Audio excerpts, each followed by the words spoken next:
উপস্থিত আজকের অনুষ্ঠানের সম্মানিত অতিথিবৃন্দ, উপস্থিত মঞ্চের সামনে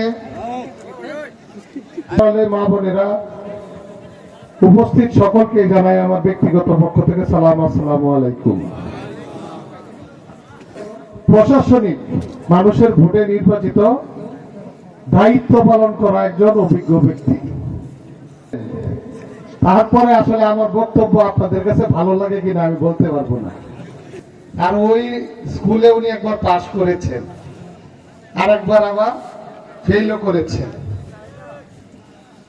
উনিও এই ইউনিয়নের সন্তান, আমিও এই ইউনিয়নের সন্তান। আশা করছি ভবিষ্যৎ তার আরো উজ্জ্বল হবে।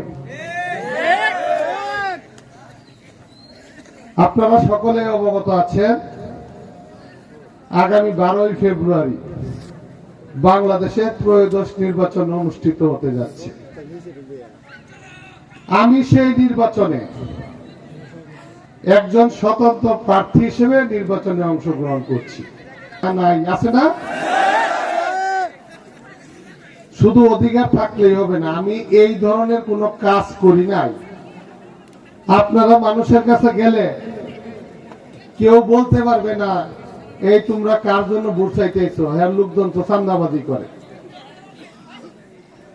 আপনারা এই হালুয়াঘাটে আমরা আপনারা যারা সকলেই বসবাস করি, আমরা একটা নিরাপদ হালুয়াঘাট করতে চাই, যে হালুয়াঘাটে ব্যবসায়ীরা নির্বিঘ্নে তাদের ব্যবসা করবে, মানুষজন নিশ্চিন্তে চলাফেরা করবে, সকল ধরনের ধর্মীয় অনুষ্ঠান যার যার রীতি অনুযায়ী হবে। এখানে বিভিন্ন দল মত পথ, বিভিন্ন তরিকা, যার যার ইচ্ছা নিয়ে যে যার মতো তার উৎসব পালন করবে। আমি অন্তত এইটুক নিশ্চিত করতে পারি, মহানগরতে আমাকে সংসদে পাঠায়, আমি এইটুক কথা দিচ্ছি আপনারা আমার কাছে নিরাপদ থাকবেন। আমি ভাইস চেয়ারম্যান সাহেবের মতো এত ছন্দ নিয়ে কথা বলতে পারি না, বারবারই বলছি। আমি সহজ সরল ভাষায় আমার কথা বলতেছি। আমি দেখব আপনারা এলাকার মানুষ আমাকে কতটুকু ভালোবাসেন, এই এলাকায় এই 12 নম্বর স্বদেশী ইউনিয়নে আমি কত % ভোট পাই। আমি আপনাদের কাছে ভোট চাইবো না, আমার এটা চাওয়া ঠিকও না, কারণ নিজের বাড়ির মানুষের কাছে কিন্তু কেউ ভোট চায় না। কি কথা ঠিক বলছি কিনা বলে? আপনারা আরো ভোট দিবেন এবং বিভিন্ন জায়গায় আপনারা ভোট আমার জন্য কালেকশন করে দিবেন। এটা কি আপনাদের দায়িত্ব না দায়িত্ব কিনা বলে?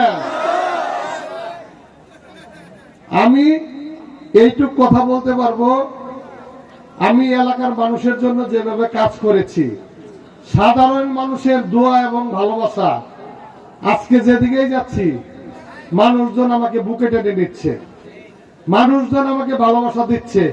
গ্রামের সরল মানুষকে এখন বোকা ভাবার সুযোগ নাই। কিন্তু এই বিভিন্ন প্রলোভন দেখাইব নির্বাচনের আগে, এইসব শুনে কিন্তু মানুষের মন আর ভিড়ে নাই। এখন মানুষ তার অতীত কর্মকাণ্ড দেখতে চায়। আমি যদি ভালো কাজ করে থাকি, আমি যদি আগে এই হালুয়াঘাট ধুবরা মানুষের জন্য যদি কোনো কাজ করে থাকি, সেটা তো আপনারাই দেখছেন, ভালো করছি না মন্দ করছি দেখছেন না আপনারা। আপনারা আমার পাশে থাকবেন সেই আশা করি, সেই প্রত্যাশা করি। আপনারা আজকের এই মাহফিলে এসেছেন, আমি আমার বক্তব্য দীর্ঘায়িত করিয়া, আপনারা যেই কাজে এসেছেন সেই কাজ আপনাদের আমি নষ্ট করতে চাই না। তার ফাঁকেও আমরা যেহেতু নির্বাচনে দাঁড়াইছি, আমাদের আপনাদের কাছে আসতে হবে, আপনাদের দোয়া চাইতে হবে, আপনাদের সহযোগিতা চাইতে হবে। মঞ্চে যারা উপস্থিত আছেন তাদের কাছে বিনীতভাবে অনুরোধ করব, আপনাদের যারা গুণগ্রাহী আছে, আপনাদের যারা শুভাকাঙ্ক্ষী আছে, আপনারাও বিচার বিবেচনা করে আপনাদের গুণগ্রাহীর কাছে কথা বলবেন। কারণ আপনাদেরকে অনেকেই সম্মানের আসনে বসাইছে, আপনাদেরকে মানুষ সম্মান করে, শুধু কথা বলার জন্যই বললেন না। বিচার বিবেচনা, আপনারা হইলেন বিচারক, আপনাদের কাছে অনেক মানুষ তাদের অনেক আবদার নিয়ে আসে। আপনারা যদি সুবিবেচকের মতো কথা না বলেন, এই প্রতিক্রিয়া কিন্তু পুরো হালুয়াঘাটে পড়বে, পড়বে না? আপনার আবদালে বলেন, যেভাবেই বলেন, আপনাদের কিন্তু কথা বলতে হবে। সকলেই যদি আমরা কালা না বলি, কালাটাকে কালা না বলি, এই আমাদের পিছিয়ে পড়া হালুয়াঘাট আরো পিছিয়ে পড়বে।